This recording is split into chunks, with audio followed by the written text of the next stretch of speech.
Hello, good afternoon. Um, it's me, Tessie, at your service.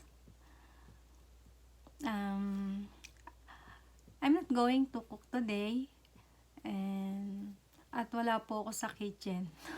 Nandito po ako sa basement kasi para walang distraction, ah, para tahimik, saka kasi para hindi ako ma-distract ng mga timbahay ko, mga katimbahay ko. Although nasa taas sila, wala naman silang uh, ibig sabihin hindi naman nila ako pinapakinggan. I mean, meron sila kani-kanilang mga gawain, naglalaro.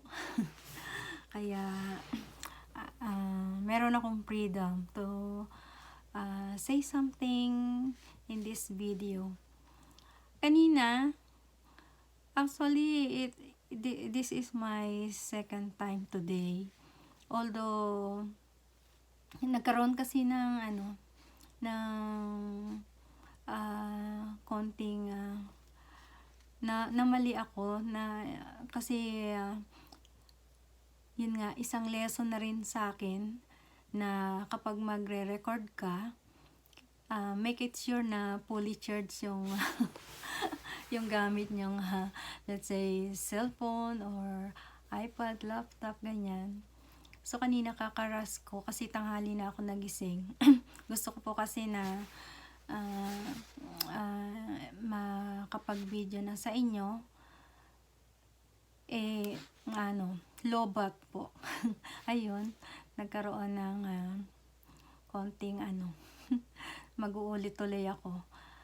Kanina, nung nagising ako, sa labas sana ako ng bahay, sa backyard namin magbibideo. Kasi para ako, hindi ako ma-distract.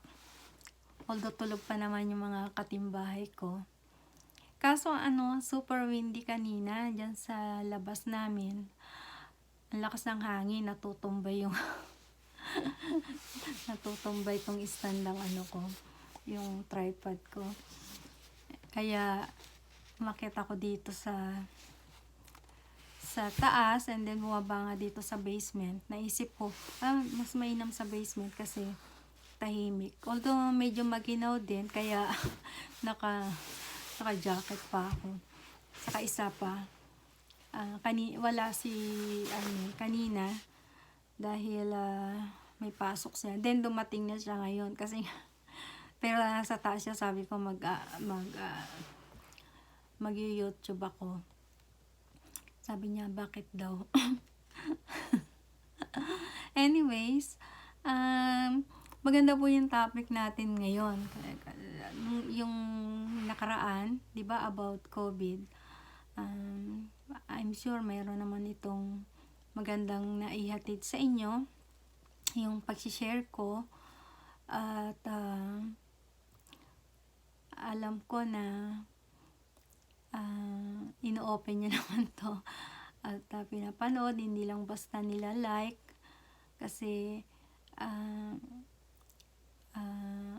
meron namang maganda siyang maidudulot. At saka nga pala, natutuwa ako kasi actually mahihain ako kaya lang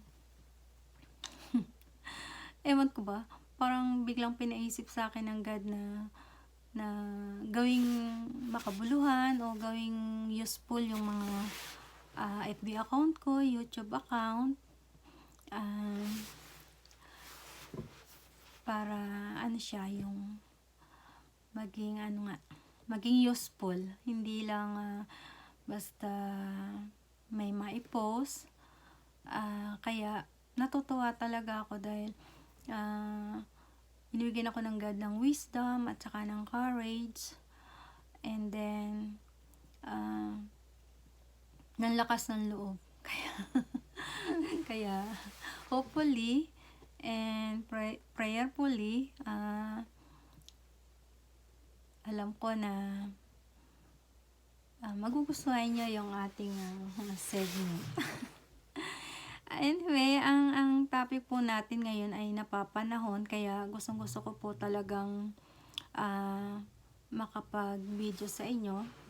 Kasi ngayon po ay Good Friday or Biyernes Santo. Dito sa Canada, hindi halata eh. Hindi halata na Holy Week dahil sa malamig. At isa pa, dahil nataon nga din na this year, ang Holy Week po ay apektado ng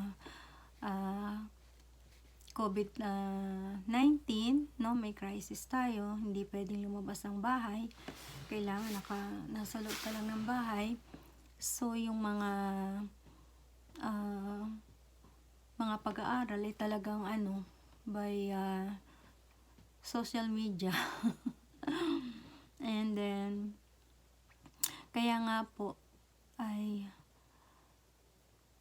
ngayong Biyernes Santo o ngayong Good Friday ay naalala natin yung pagpapakasakit ni Christ doon sa krus ng Kalbaryo, yung pagkamatay niya doon. And hopefully hindi lamang po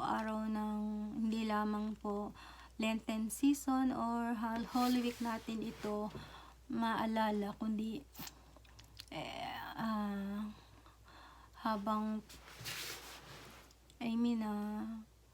lagi natin tong maiisip yung nangyari sa kanya, yung ginawa niyang sakripisyo. Hindi lamang po kapag Holy Week natin siya pinag-aaralan. Okay, so ang topic po natin ngayon ay sa the 7 statements of Jesus Christ before He died. I'm sure alam nyo to eh. Alam nyo yung 7 wika ni Christ, di ba? 7 last words. So, parang papasadahan lang natin. Parang reflection po. Di po ba? Pwede nyo rin po itong ma-check sa Bible. I'm sure naman meron kayong mga Bible. Kung wala naman po kayong mga Bible o Biblia, yan po ay God's words. Kung wala kayo nito, pwede nyo pong i-download yung apps nito sa inyong mga cellphone, sa inyong iPad o sa inyong mga laptop. Da-download nyo lang po yung Bible. Pwedeng English, pwedeng Tagalog, or English-Tagalog, or Tagalog-English. Andyan po lahat yan eh. So, ako po meron ako sa cellphone ko. So, para hindi po kayo nawawala sa, kung gusto nyong ma-sure yung naririnig yung mga verses from the Bible, pwede nyo pong i-check sa inyong mga Bible. Okay po. So, ang 7 wika ni Christ, ang number 1 nito, yung pinakauna niyang winika nung siya ay nakapako sa krus, ay po. So, meron po akong outline dito. Let me read. So, yung number 1 po niya na winika ay, sabi niya dito, Father, forgive them, for they know not what they do. No, patawarin mo po sila sapagkat hindi nila nalalaman yung kanilang mga ginagawa. Ito po ay ma-check nyo o makikita nyo sa Luke 23:34 or Lucas 23:34. Nung siya ay nakapako sa krus,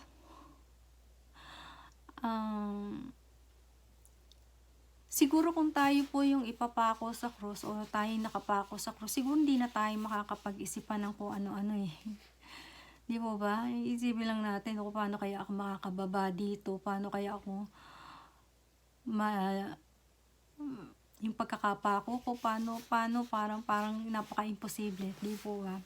Pero si Christ, nung panahon na yon na siya ay nakapako dun sa krus, ay ang nasa isip niya yung ang sabi niya dito, he was thinking of others until the end of his life. Siya yung ah,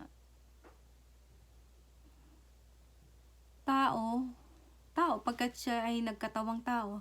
Siya yung ang iniisip niya, instead na mag-isip siya na paano niya maililigtas o paano siya makakaalis sa cross na yon, pero ang iniisip pa rin niya ay yung mga tao na nasa kanyang paligid, na itong mga tao na to, sabi nga dito, he was praying for the people who caused his suffering.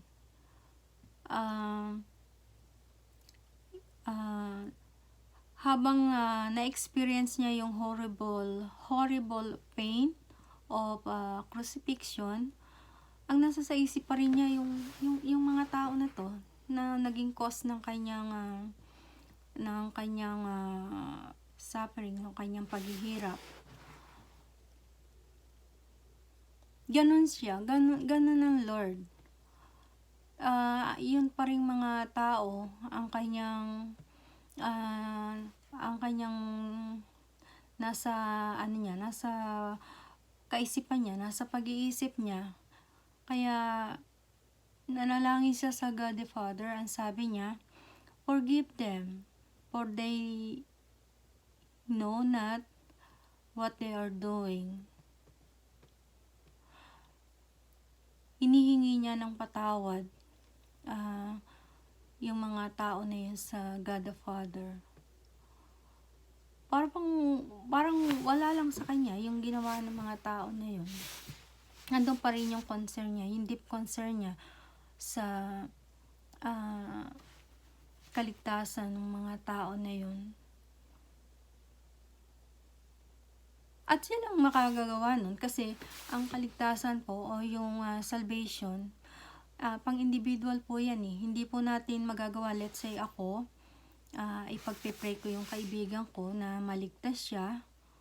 Hindi po ganun ang yung proseso.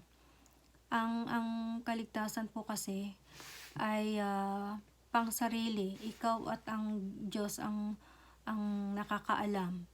Ikaw yung hihingi ng kapatawaran sa Kanya, and then papatawarin Kanya. Hindi pwedeng yung kapwa mo ang humingi ng patawad sa God para sa'yo. Hindi po ganun. Individual po talaga. Kaya ang bawat isa po na nilalang ng Diyos ay kailangang mag-repent. Kailangang i-admit na siya ay sinner. Ganun po. Sooner or later, mauunawaan nyo po yung ibig kong sabihin. At doon naman sa mga nakakaunawa na, syempre, nagkakaintindihan po kami. So, ang Father, yun nga po yung unang winika ni Christ. Yung, Father, forgive them, for they know not what they are doing.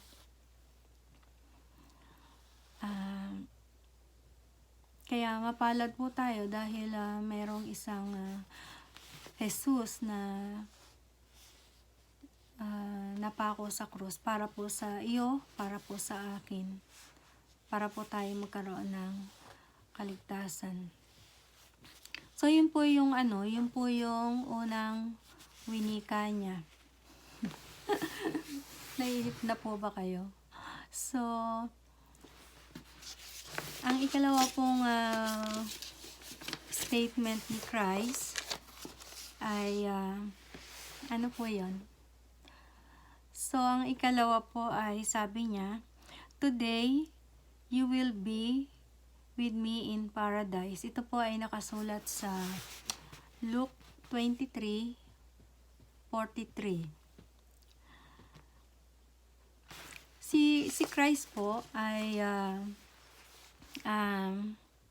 not only did Jesus forgive those who crucified him, He also forgave one of the thieves crucified next to him. Yung mga tao sa kapaligiran nung ano na yon, yung sa crucifixion na yon, pinatawad na po yan ni Christ eh.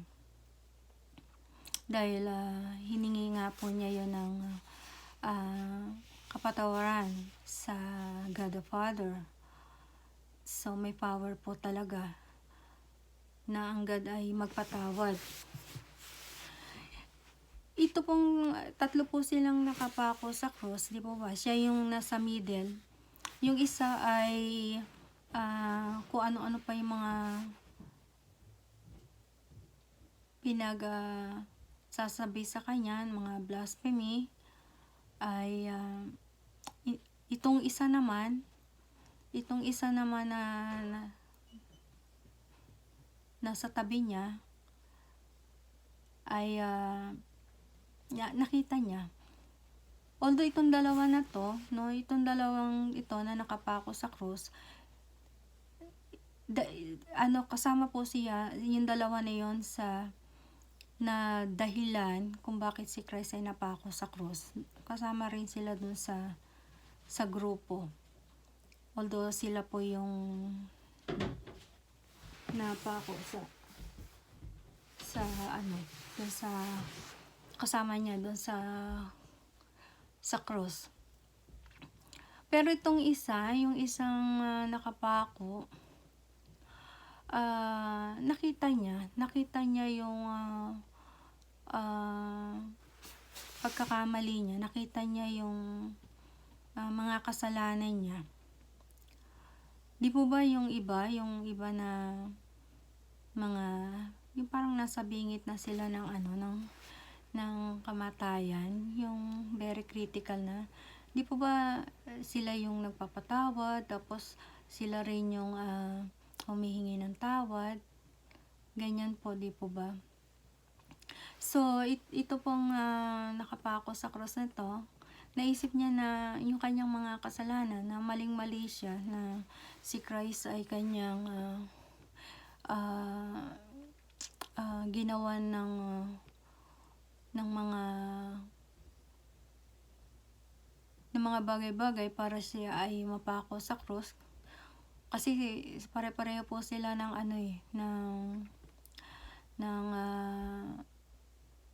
pagkakilala kay Christ, na si Christ ay hindi naman na siya yung false Messiah, di po ba? Yun yung turing sa kanya.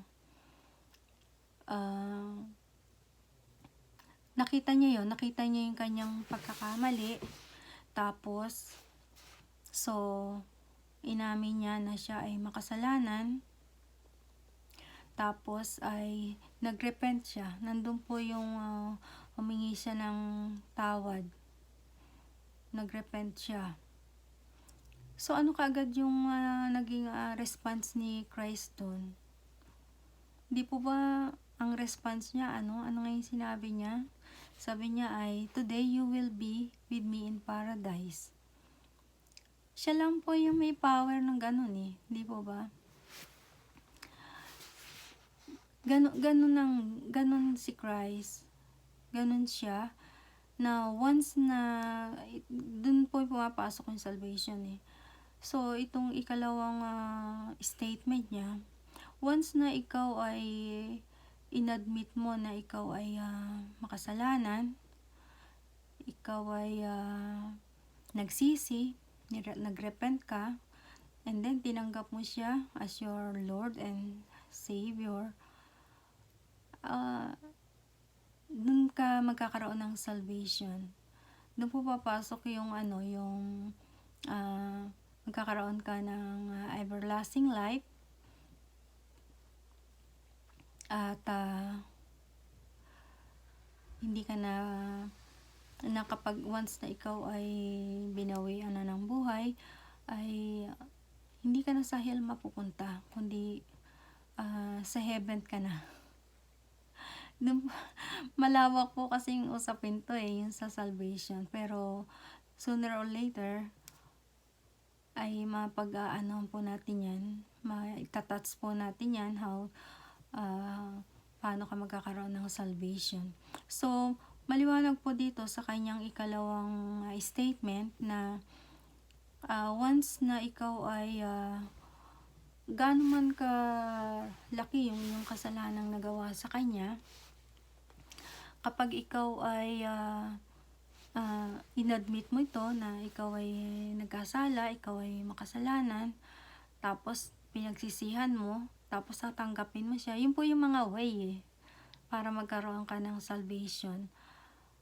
At kasi po, katulad nga po kung ating pong pag-aaralan, hindi lamang po wealth yung namamana Hindi lang kayamanan yung namamana, hindi rin sakit. Di ba, minsan may sakit na hereditary. Halimbawa na yung mga pagiging diabetic mo, maring mana yan sa parents mo. O kaya yung hypertension. Di ba? Yan, mga hereditary po yan Namamana po yan. So, isa po yan sa namamana. At ang isa pa pong namamana ay yung kayamanan, yung wealth. Kapag ikaw ay may mga pera sa bangko at once na ikaw ay siyempre nawala ka na dito sa mundo, mamamana po yon. Kung sino po yung mga beneficiary mo, mamanahin nila yon. Di po ba? So, ang isa pa pong namamana, kung pag-aaralan po natin, namamana rin po yung kasalanan. Po, malalaman nyo po yan kung i-check mo nyo po yung Genesis, na tayo po ay mayroong minana kasalanan dahil po sa ating mga ninuno. So, sino po ba yung ating mga ninuno? Ang ninuno po natin ay si Eva at si Adan. Sila po yung mga sumuway sa kalooban ng Diyos. Sila po yung nag-disobey. No? So, dahil po doon, minana po natin yung kasalanan nila, kaya nga po ang mga tao so far ay talaga pong merong mga makasalanan, mga nakahagawa ng mga hindi kalooban, hindi kanais-nais sa Diyos. Yun po yung mga dahilan, kasi dahil po dito sa ating mga na-inherit na kasalanan from Eva at Adan. Yun po yun. So, kaya nga po, ang bata, sabi nga po, kahit sanggol ka pa, nasa sinapupunan ka ng iyong mother, no? Ikaw po ay meron ng minanang kasalanan. Hindi ko po yan sinasabi po yan ng Biblia. Kaya nga po, pwede niyo po yung i-check kung tama po ba yung sinasabi ko. So, kahit na ikaw ay sanggol, meron ka na, paglabas mo sa mundo ay meron ka na talagang taglay mo na yung kasalanan ng ating mga ninuno. Kaya kapag po ang bata, let's say may anak po tayo, siya po ay may sapat na taong gulang na, let's say 7 years old, pwede nyo na po siyang aralan ng tungkol dito, at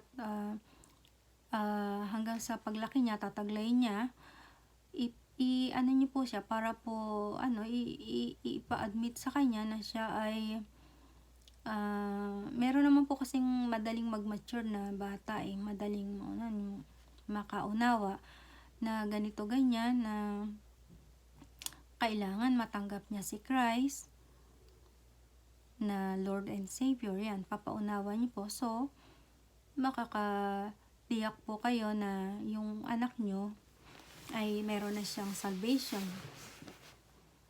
Napakahalaga po nito. This is not really a joke. Ito po ay talagang dapat bigyan natin ng focus na hindi lang, kasi katulad dito sa Canada, wala kang ginawa kundi trabaho. Minsan dalawa pa yung trabaho mo kasi maraming mga bills. Tapos isa pa ay lagi nating iniisip yung future natin, yung future ng mga bata. Kaya trabaho tayo ng trabaho para makasave, di po ba? Ang dapat din po nating pagtuunan ng pansin, yun din po salvation. Na after, halimbawa kinuha na tayo ni Lord, nakakatiyak tayo na meron tayong salvation. Kasi dalawa lamang po yung patutungan natin. Yun nga po yung hell at saka yung heaven. So, kailangan po ay habang meron pa tayong time, it's not really meron pa tayong panahon para pagtuunan ng pansin ito, para po magkaroon tayo ng tawag dito na nakakatiyak na tayo ay merong, yun po yung sinasabi na yung once na tinanggap mo si Christ, no, yun po yung second birthday, yun po yung born again. Ako po kasi napapabilang po ako sa born again, nang ibig sabihin na hindi ka naman na ipinanganak na muli mula sa sinapapunan ng iyong mother, kundi yung pong born again Christian, yan po yung yung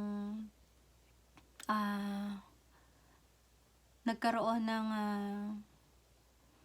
yung tawag dito, yung inadmit mo nga once na narinig mo na yung tungkol sa kaligtasan. So inadmit mo na ikaw ay sinner at nagrepent ka, hiningi yung punto ng tawad at tinanggap mo si Christ bilang Lord and Savior mo. Ayun po pumapasok yung second birthday. Yun na po yung second birthday mo, yun na po yung na born again ka na. At gusto ko rin pong malaman nyo na yung pagiging yung by religion po, hindi po tayo maililigtas nito. Let's say ako anong religion ka napapabilang, ay hindi po religion. Wala pong sinabi na sa Bible, kasi po I believe in the Bible, wala pong sinabi dyan na ang religion na makakapagligtas sa tao, na kailangan dito ka sa religion namin mag-attend kasi para magkaroon ka ng kaligtasan. Hindi po kasi ganun ang sinasabi ng Biblia. Kahit anong religion mo, pero kung tinanggap mo naman si Christ bilang Lord and Savior mo, ay maliligtas ka, magkakaroon ka ng eternal life, ng salvation. So ganun po yun. Kaya sooner maring makatch upon nyo yan. Itatopic po natin unti-unti, kasi nga po ay kailangan kasi yung cellphone, di po ba, ina-upgrade din yan. Dapat po yung ating spiritual life ay ina-upgrade din po. Tapos saka isa pa, hindi dapat yung pag-aaral naman ay hindi gradually, step by step. Kasi katulad po sa bata, kapag panay ang subo mo, no, let's say bata pa siya, dire-diretso yung pagsubo mo sa kanya ng pagkain, baka ma-choke siya, baka mabilaukan siya, no?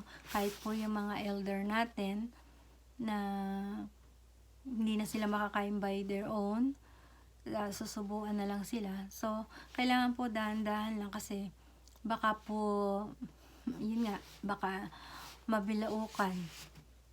Kaya ganun din po yung pag-aaral, hindi naman po bigla-bigla yan. Kaya maari hindi nyo po ako naintindihan.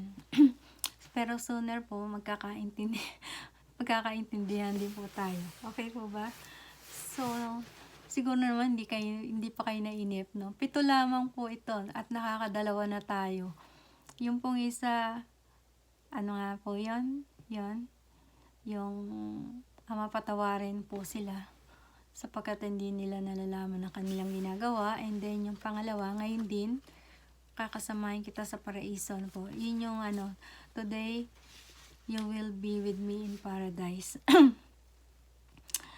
So yun nga, yung itong tao na to na nagsisi, na sabi ni Christ ay isasama niya sa paradise, nag-change of heart siya, no? Nagkaroon siya ng pagbabago sa kanyang puso from makasalanan, and then nagsisi. Ganun po yung mga dapat nating gawin, no? Hindi po nananatili sa pagiging sinner katulad nung isa, imbis na humingi siya ng tawad, ay kung ano pa yung pinagsasabi niya kay Christ na hindi maganda. And then, ano po yung pangatlo? Ang pangatlo po ay, alam niyo yan. Ang pangatlo ay, sabi, woman, behold your son. And then, sabi niya dun sa son, behold your mother. Ito po ay nakasulat sa John o sa Juan 19:26.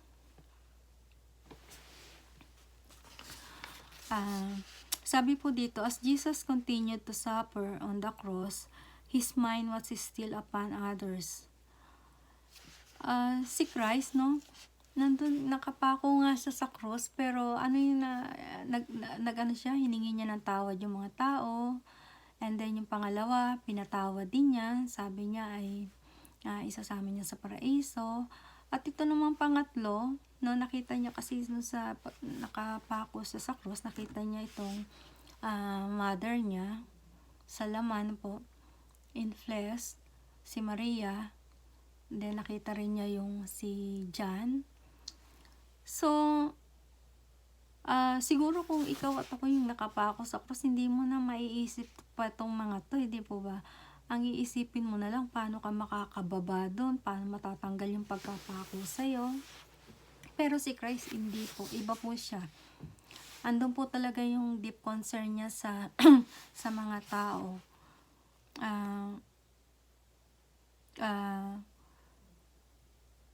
Kasi po by law, no, yung pong law noon, yung pong firstborn son, sila po yung caretaker ng kanilang magulang eh. Ay ito pong si Christ ay ganun po yung yung sinusunod niya. Nagkataon na kailangan din niya sundin yung kautusan ng God the Father. So, ang ginawa niya nung makita niya si John ay pinagbili niya itong si Maria kay John, and then si John naman, si Maria pinagbili kay Maria pinagbili naman niya itong si John. So, di ba kapag yung pong mga, yun nga, katulad ng nasabi ko, yung mga nasa critical ng kalagayan, mga tao, di mo ba may mga habilin din sila, may mga huling pananalita sila sa kanilang mga mahal sa buhay, na sinusunod naman ng pinagsabihan, di po ba? So, ganun din po si Christ, kasi nga, ay alam niya na lalapit na yung kanyang oras, kaya yung concern niya sa kanyang mother at sa kanyang kapatid ay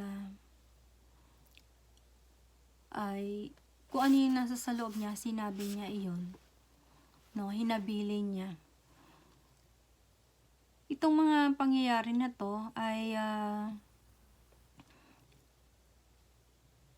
siya lang makakagawa nito eh, kasi yung ba namang ipako ka sa cross, di po ba, ay talagang kung ako yun, hindi ko na siguro maiisip pa, kasi magkaiba nga eh, siya kasi ay Diyos, tayo ay tao eh. Kaya walang imposible sa kanya, lahat ay posible, lahat ay pwede niyang gawin.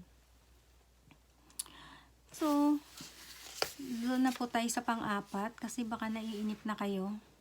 Sabi po dito, my God, why have you forsaken me? Ito po ay nakasulat sa Matthew 27:46 po. Sabi po dito, the fourth saying of Jesus from the cross is probably the most difficult for us to understand. Parang hirap nga pong maintindihan eh. Pero kung pag-aaralan po natin, ay madali lang. Kasi po, dahil siya ay nasa katawang tao, no, alam niyo naman pagka-flesh, di po ba? Tao. Yun nga pong kurutin ka lang, pingutin ka, ang sakit-sakit na eh. So, siya pa na nakapako doon sa krus bilang tao. Kaya, nasabi niya, my God, why thou you forsaken me? So, ang Father po, ang God the Father was placing the sins of the world, no? Yung sin ng buong mundo ay yun yung nalagay sa kay Christ, no? Yung kasalanan ng buong mundo ay siya yung pumasan.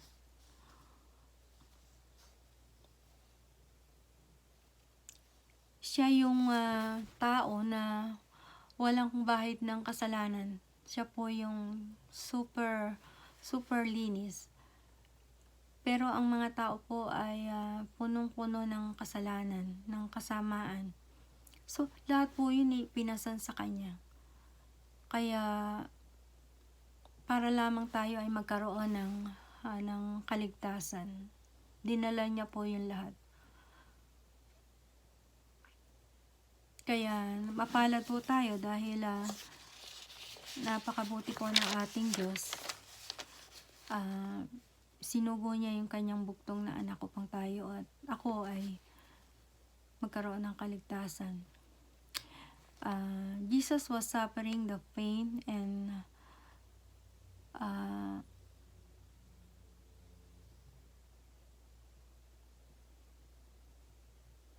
siya po yung nag-suffer na dapat ay ikaw at ako yung mag-deserve nun.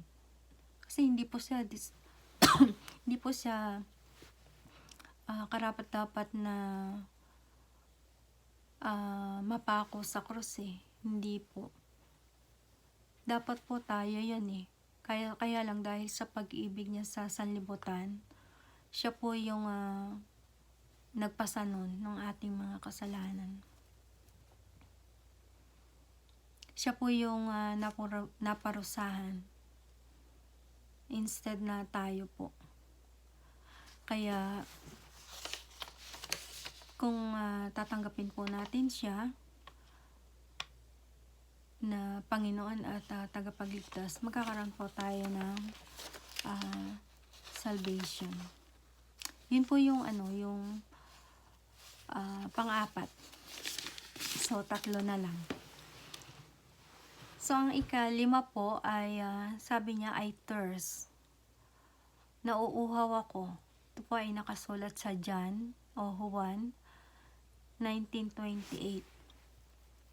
The statement that Jesus made from the cross reminds us again that he suffered as a human being. He lived as a man and suffered as a man in order that he could identify with suffering humanity. Jesus suffered the full physical effect of crucifixion. Nauuhaw ako, sabi ni Christ sa panglima niyang statement. Yun nga lang po na lumakad tayo ng malayo, 'di ba? Sa kainitan ng araw. Katulad sa Pilipinas, mainit po doon, no. Pagka naglalakad tayo na let's say 1 kilometer nilakad mo. Ang nasa isip mo agad tubig eh, 'di po ba? Tubig. Sabi mo siguro, naku, pagdating ko sa bahay baka maubos ko yung isang pitsil na tubig. Dahil po sa uhaw, dahil po sa init. Pero pagka hindi ka naman nahihirapan o hindi ka naman initan, yun nga pong isang basong tubig, hindi natin ako sa sarili ko, hindi ko maubos. Pero mas healthy daw po maka 8 glasses of water tayo a day. Kaya lang hindi ko yun talaga nagagawa. Lalo na dito sa Canada, masyadong malamig. Kahit ang tubig wala sa rep, malamig pa rin. Nasabi ko ito kasi si Christ, siya yung nakahang siya doon sa cross, tapos ang init-init pa nung mga time na yon, dahil mga 3 o'clock ng hapon, kung hindi ako nagkakamali. Sobrang init po. Kaya nasabi niya, nauuhaw ako.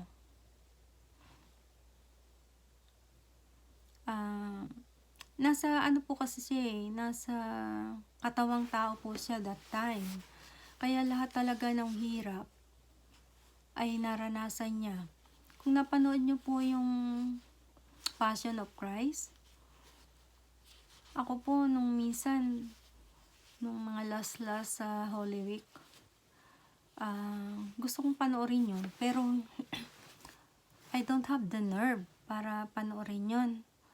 Kasi talagang parang grabe. Parang grabe yung pagkagawa nung movie. O kung yun man ay nangyari, yung nangyari na yun dun sa pelikula na yun, na nangyari actual kay Christ, parang hindi ko parang hindi ko kayang panoorin, di po ba? Dahil sinless po siya pero dahil sa gusto niya magkaroon ng kaligtasan yung mga tao, ay sinunod niya yung kalooban ng Ama, ng God the Father, na kaya kahit siya walang bahid dungis ay ayun, napako siya sa cross para sa iyo at sa akin. Sobrang init nung panahon na yon, kaya talagang mauhaw siya. Pero ang naging response ng mga tao, di po ba yung sponge, yun lang, ipinatak dun sa kanyang mga labi. Ganon yung mga naging response pa ng mga tao na yun.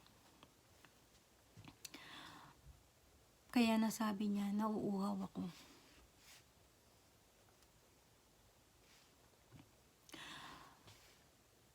Yung pong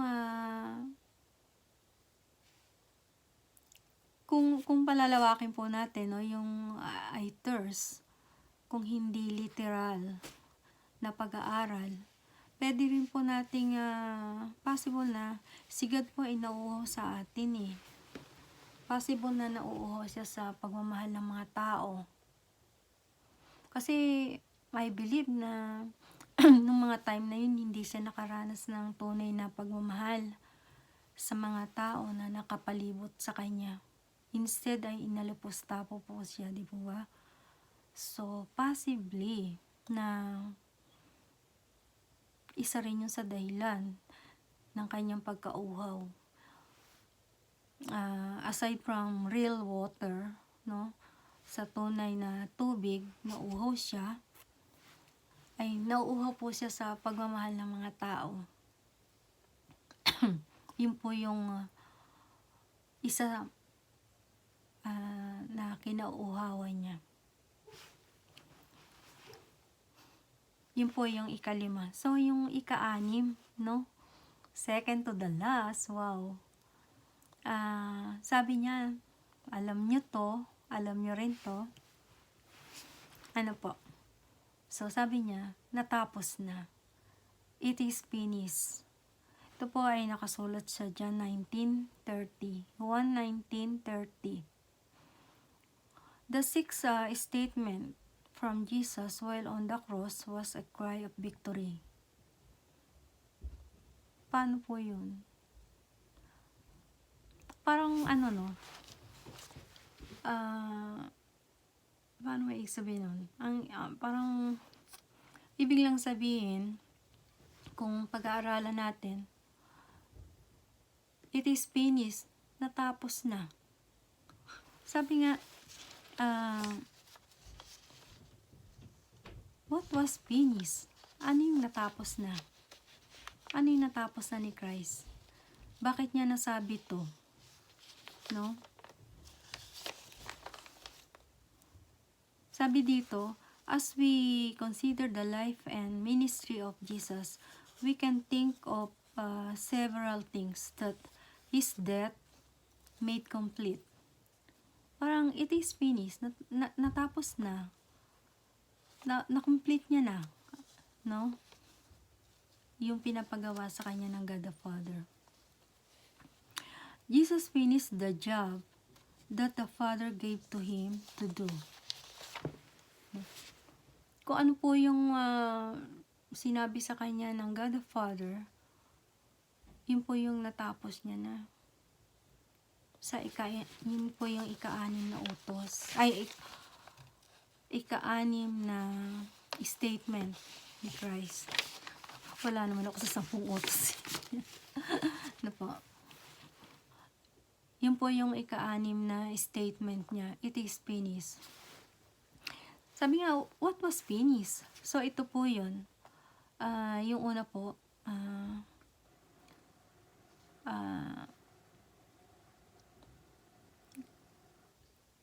ito po yan. Sabi niya, to provide salvation for mankind and by living His entire life without sin. Si Christ po nabuhay siya sa buong buhay niya sa lupa ay hindi siya nagkasala ni isang pagkakasala, ni isang katiting na pagkakasala, hindi po siya nagkasala. So, yun po yung naging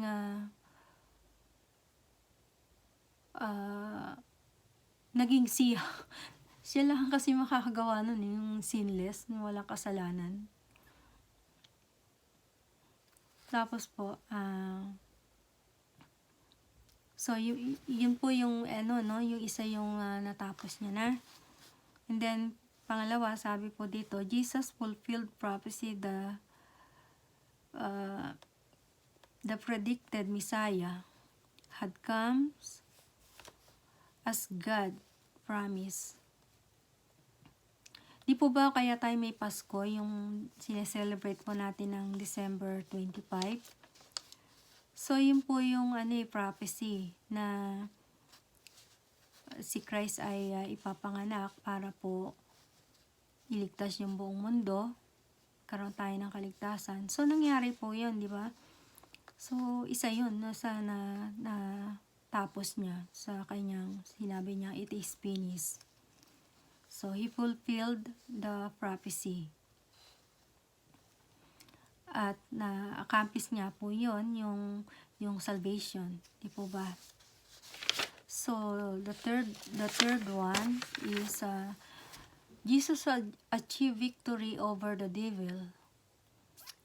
So, the scripture says that one of the purposes for Jesus coming was to destroy the works of the devil. Yun po ay nakasulat sa 1 John 3:8.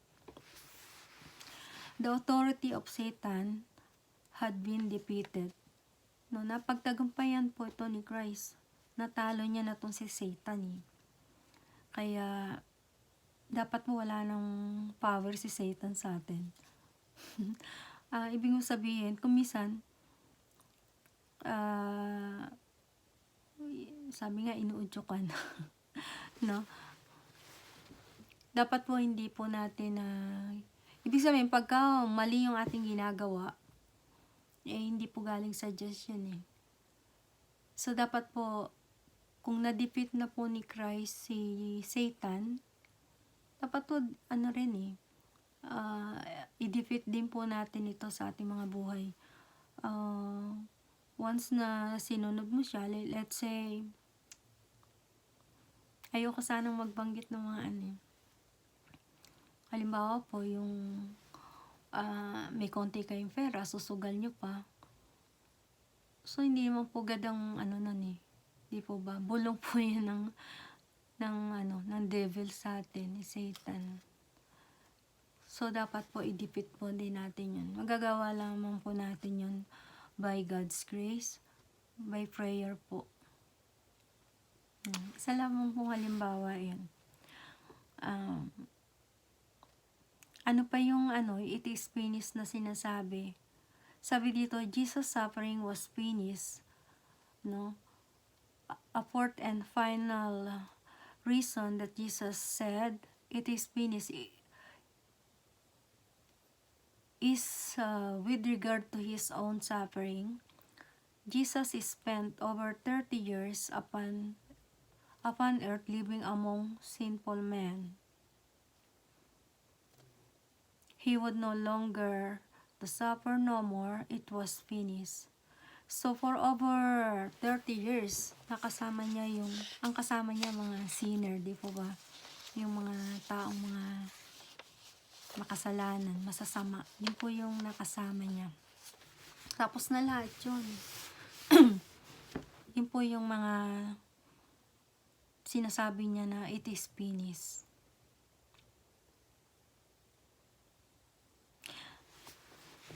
Job accomplished. Di ba pagka meron tayo mga office work, yung sa office ka nagtatrabaho, di ba? Pag may inutos sa'yo yung boss mo, at natapos mo na, di ba? Parang, ang sarap ng feeling mo, di ba? Kasi, job accomplished ka na. Katulad po ngayon, dahil meron po tayong COVID-19, nasa crisis po tayo nito. Mostly po yung mga trabaho dala natin sa bahay. Work from home. And then pagka natapos natin yung trabaho na yun, o let's say yung ibang mga mamis dyan, di ba? Naglalaba, namamlansya, naglilinis, nagluluto. Kapag ka natapos mo tong lahat na to, parang wow, ang sarap. Parang makakaharap ka na sa television, di ba? Matataas mo na yung paa mo, habang umiinom ka ng kape. Di ba ang sarap ng pakiramdam? So, ganun po si Christ. Sabi niya, it is finished. Natapos niya na yung paghihirap niya. For over 30 years. Puro masasama yung nakasama niya. Parang, pag binasa mo yung history, parang ang lungkot, di po ba? Ang lungkot ng naging buhay niya sa lupa. So, tapos na yun. Kaya, kung kaya niyo pong panoorin yung The Passion of Christ, panoorin niyo po, madarama niyo po yung kung gaano siya naghirap dahil sa ating mga kasalanan.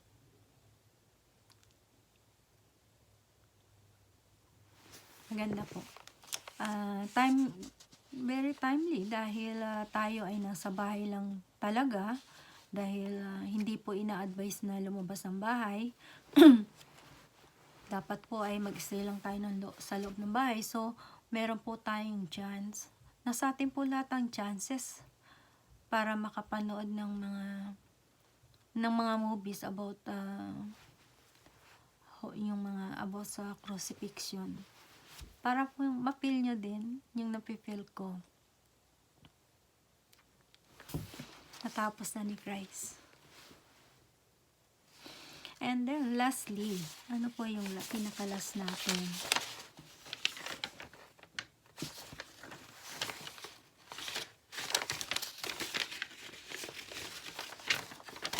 Ang pinakalas, sino na nakakaalam? Ang pinakalas po ay, sabi dito, Father, into your hands, I commend my spirit. Ito po ay nakasulat sa Luke 23:43. Ito na po yung last. Huwag po kayo mainip. Sabi po dito, this is the final statement that we have from Jesus before his death. Everything had been completed, and now it was time to dismiss his spirit. Jesus had made a statement that he would willingly lay down his life for his sheep. We realize that Jesus had purposely dismissed his spirit. He chose to die, and upon making his final statement, Jesus died. Pero alam natin na hindi naman nagtatapos doon, di po ba? Nung sinabi niya na, Father, into your hands, I commend my spirit. No? Sa iyong mga kamay ay hinahabilin ko ang aking spirito. And then, he died. Naalam naman natin na after that, kaya nga meron po tayong Easter Sunday. Siya ay after 3 days ay na-empty na po yung tomb. Di po ba? Wala na siya doon.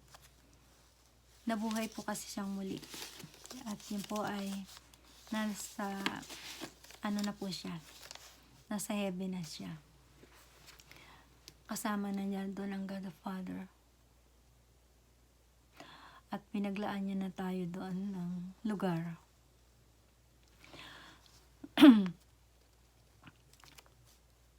Kaya nga po, di po ba may mga nagpipinitensya, no?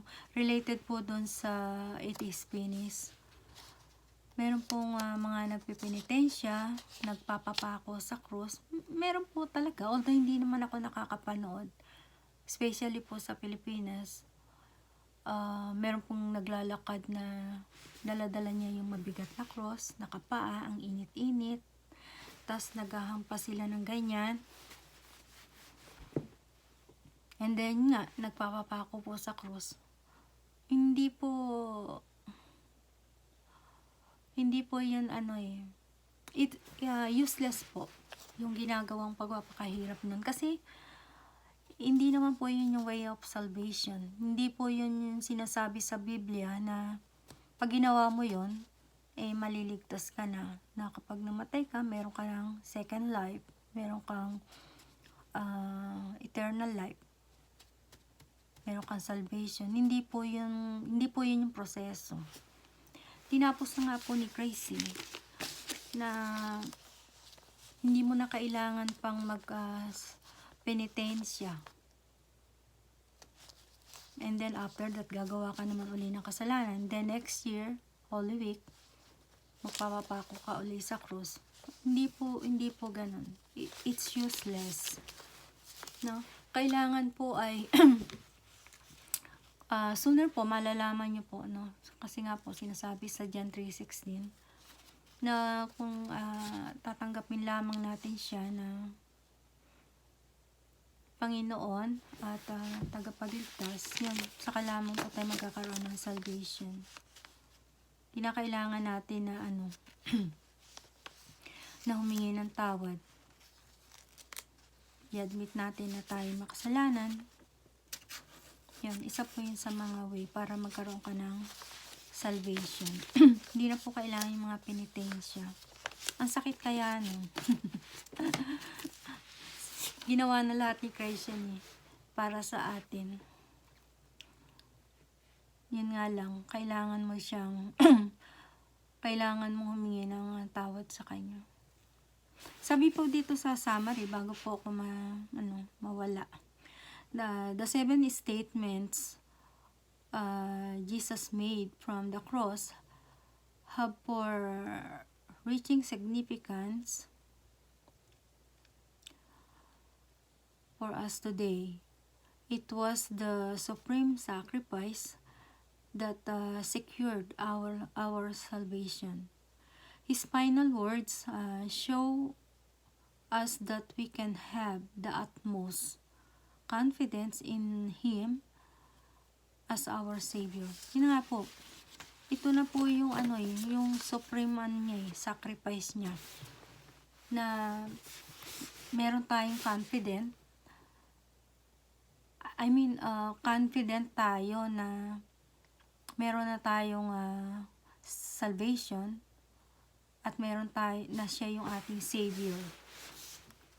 Wala na, hindi na kailangan yung ibang mga pagpapapako sa cross. Tinapos niya na lahat eh. Sabi niya, it is finished. Ginawa niya na lahat. So, maliwanag po yun. Clear. Ngayon, dito po sa pag-aaral natin, kung inyo pong kung gusto niyo pong gayahin o yung ikalawa pong yung statement, yung pong isang yung isang tip, yung isang nakapako sa cross na iniligtas ni Christ. Ora mismo sabi niya, behold, you will be with me in paradise. Ganun din po ganun po kasimple. Kahit na sukdulan na yung nagawa mong pagkakamali o pagkakasala, or kung hindi man, meron ka pa ring minanang kasalanan. Yung nga po yung sinasabi ko na hereditary, na mamana. No? Meron kang namana na kasalanan sa ating mga ninuno na Eva at Adan. So, kahit ikaw ay pastor, diakonisa, madre, or pare, siyempre po, alam ko po na malayo talaga sa kasalanan at hindi po gumagawa ng mga pagkakamali, di po ba? Tama po ba? Pero, I believe na ang mga ito po ay nagsihingi ng tawad kasi nga po, meron po tayong minanang kasalanan. Yun po yung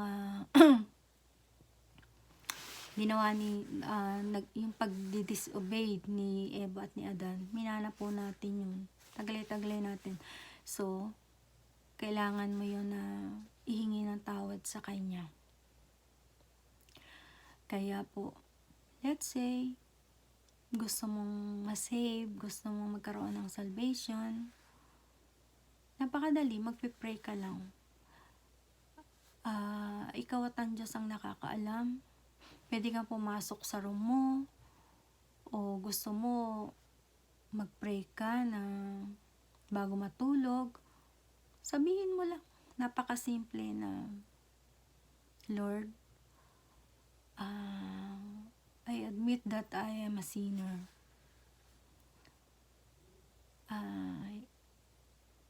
Hinihingi ko po ng kapatawaran ito sa iyo, nire-repent ko po ito sa iyo. At tinatanggap kita, Panginoon, na Panginoon at ng Savior ng aking buhay. That's it. Parang ka lang, yung nakikipag-usap ka lang sa Kanya. Personally. Heart to heart talk with God.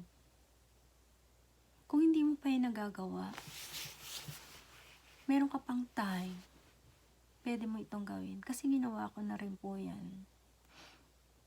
And everyday, kasi hindi naman ako perfecto, marami akong nagagawang pagkakamali.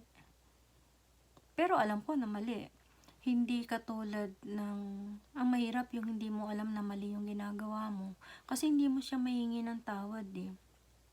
Sabi nga ng God nun po, kung na siya ay tapat at banal na tayo ay papatawarin sa ating mga nagawang kasalanan.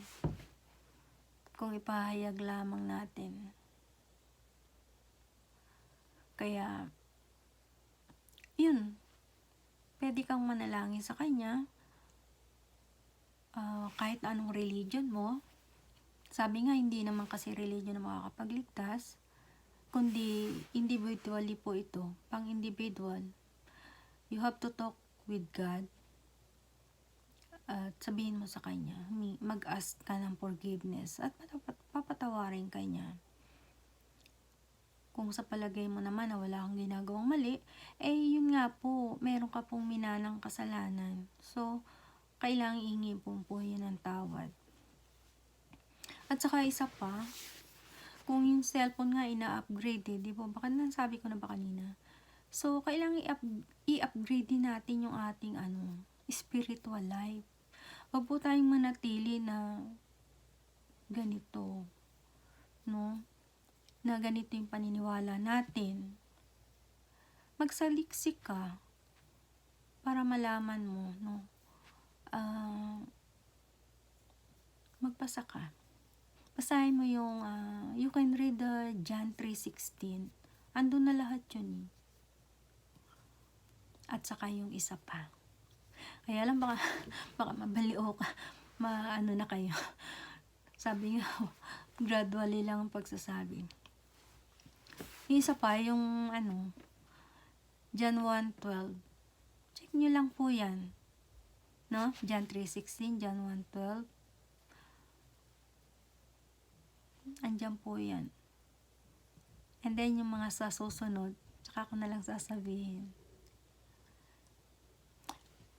Katulad ng sabi ko, hindi po ito biro. Ito po ay totoo.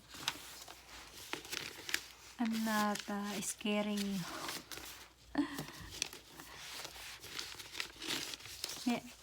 Meron pa po tayong chance. Malaki pa yung pagkakataon natin na makapag-aral ng God's words.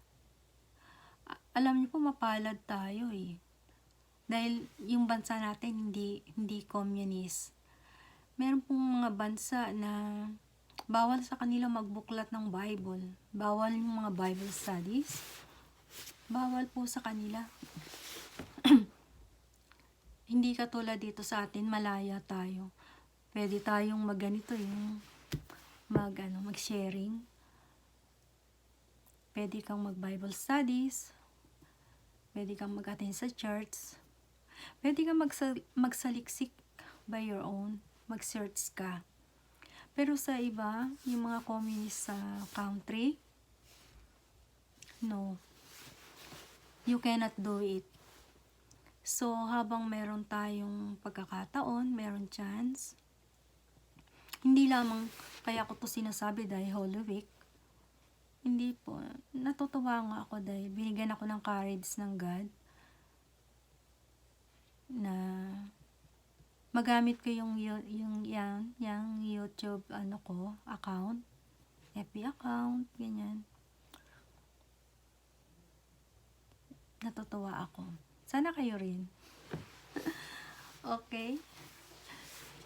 Nakakadalawa na po tayo. Yung una po yung COVID-19. Ito naman po yung the 7 statements of Jesus Christ.